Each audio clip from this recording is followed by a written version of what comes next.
Before Red Bull gave us wings and Monster unleashed the beast onto our children, us Gen Xers had a drink that made Mountain Dew blush. It made Mountain Dew look like chamomile tea. Chamomile tea, it's a childhood thing. It's a family thing. That's right, today we're discussing the caffeinated chaos that unleashed our inner beast as children of the 80s, none other than... Hey there Gen Xers, it's me John B, level 52, and this here is the John X Journal. None other than Jolt Cola. That's right, it didn't just have more caffeine, it had all the caffeine. For those of you who need a little lesson, Jolt Cola burst onto the scene in 1985, right in the middle of America's aerobics craze, Reaganomics, and whatever the fuck this hairstyle was.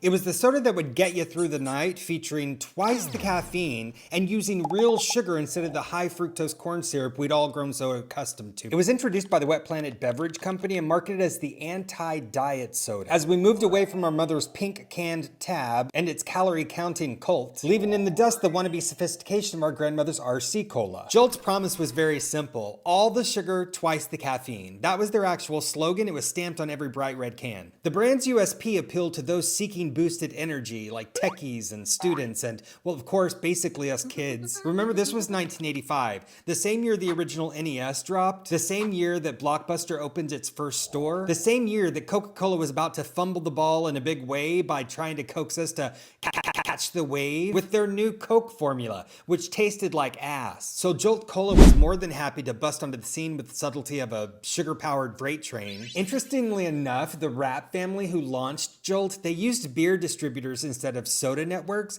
as not to like step on the toes or cause conflicts with Coke and Pepsi. And us teenagers, we were having it. We were here for it. Mostly because it made our parents nervous. Health experts, on the other hand, they were not too impressed. Nutritionists cried, too much sugar, too much caffeine, fittingly. So our mothers clutched their pearls while us kids clutched our 5th can during a midnight session of D&D. Oh, and let's not forget the taste. Jolt tasted absolutely fine.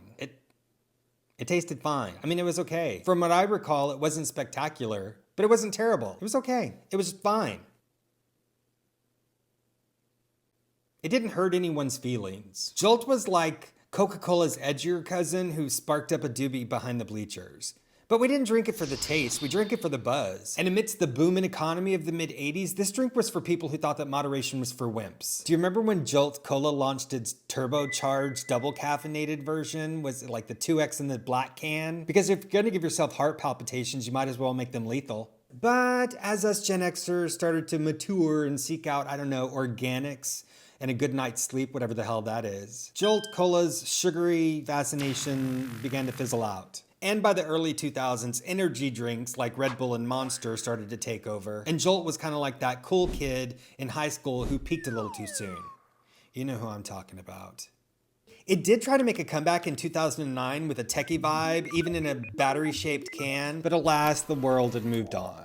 Twitter user Caffeinated Gen X recalls fondly how Jolt Cola was their personality in the year 1988. Now it's simply heartburn in a can. Meanwhile, 80s Baby for Life posted, "R.I.P. Jolt, you were too caffeinated for this world." So what's Jolt Cola's legacy? Was it the first energy drink, the first meme-worthy soda, or just a hyperactive blip on the cultural radar? Probably all three. What we do know is that it gave Gen X something uniquely ours, a liquid badge of courage for a generation that was, well, basically too cool for its own good.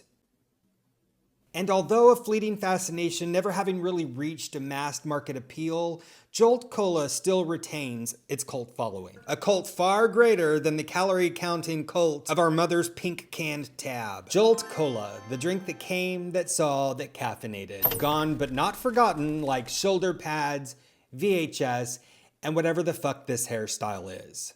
Thanks for the heart-palpitating memories, Jolt. And to all my fellow Gen Xers out there, stay nostalgic. And maybe stay away from caffeine after 2 p.m. If you want more Gen X content, don't forget to like, subscribe, and hit that bell. So let me know in the comments if you remember Jolt Cola. Did it have the double caffeine impact it claimed to have had?